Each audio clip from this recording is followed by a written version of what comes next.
हैं कि जिस मोबाइल फ़ोन या गैजेट पर आप अभी इस वक्त ये वीडियो देख रहे हैं उसका कनेक्शन अफ्रीका में हुए एक दिल दहला देने वाले हादसे से हो सकता है। अफ्रीकी देश डेमोक्रेटिक रिपब्लिक ऑफ कॉन्गो यानी DRC के पूर्वी हिस्से से एक बेहद दर्दनाक खबर सामने आई है।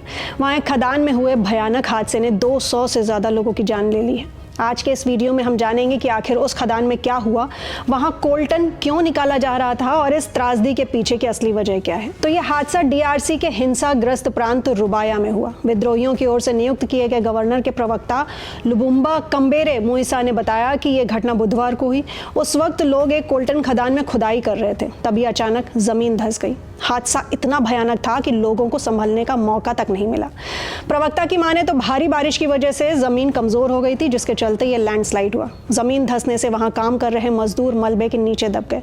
मरने वालों में सिर्फ खनिक ही नहीं बल्कि बच्चे और वहां बाजार लगाने वाली महिलाएं भी शामिल थी। शुक्रवार शाम तक स्थिति पूरी तरह साफ नहीं थी, लेकिन एक सलाहकार ने नाम न लेने की शर्त पर बताया कि मरने वालों की संख्या कम से कम 227 तक पहुंच गई है। हालांकि कुछ लोगों को बचाया भी गया है, जिनमें से लगभग 20 घायलों का इलाज स्वास्थ्य केंद्रों में चल रहा है, लेकिन उन्हें गंभीर चोटें आई हैं। अब आप सोच रहे होंगे कि आखिर लोग अपनी जान जोखिम में डालकर वहां खुदाई क्यों कर रहे थे। इसका जवाब है कोल्टन। रुबाया का ये इलाका पूरी दुनिया के कोल्टन प्रोडक्शन का लगभग 15% हिस्सा सप्लाई करता है। कोल्टन एक बेहद कीमती अयस्क है जिससे टेंटलम बनाया जाता है। टेंटलम एक ऐसी मेटल है जो बहुत ज्यादा गर्मी बर्दाश्त कर सकती है। इसकी डिमांड आज के समय में बहुत ज्यादा है। इसका इस्तेमाल आपके mobile phone, computer, aerospace component और गैस टरबाइन बनाने में होता है।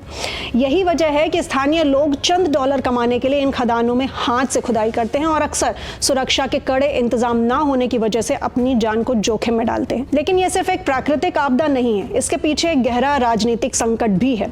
जिस रुबाया इलाके में यह हादसा हुआ वो साल 2024 से विद्रोही समूह के नियंत्रण में है।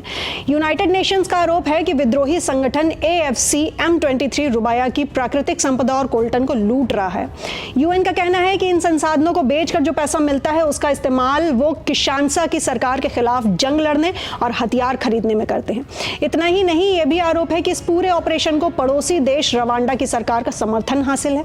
हालांकि विद्रोही समूह और रवांडा सरकार ने इन आरोपों को खारिज किया है, लेकिन जमीनी हकीकत यह है कि भारी हथियारों से लैस इन विद्रोहियों ने पूर्वी कांगो के बड़े हिस्से पर कब्जा कर लिया है और वहां अवैध खनन का कारोबार धड़ल्ले से चल रहा है। यह हादसा हमें याद दिलाता है कि टेक्नोलॉजी की चमक दमक के पीछे कई बार अंधेरी खदानों में काम करने वाले मजदूरों का खून पसीना छिपा होता है।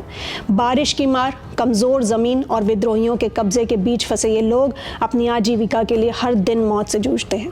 प्रशासनिक तौर पर अभी भी मौतों का आंकड़ा जारी नहीं किया गया है, लेकिन 200 से ज्यादा जाने जाना एक बहुत बड़ी त्रासदी है। ऐसे में क्या आपको लगता है कि बड़ी टेक कंपनियों को यह सुनिश्चित करना चाहिए कि उनके फोन में इस्तेमाल होने वाला मटेरियल ऐसी खूनी खदानों से ना आए?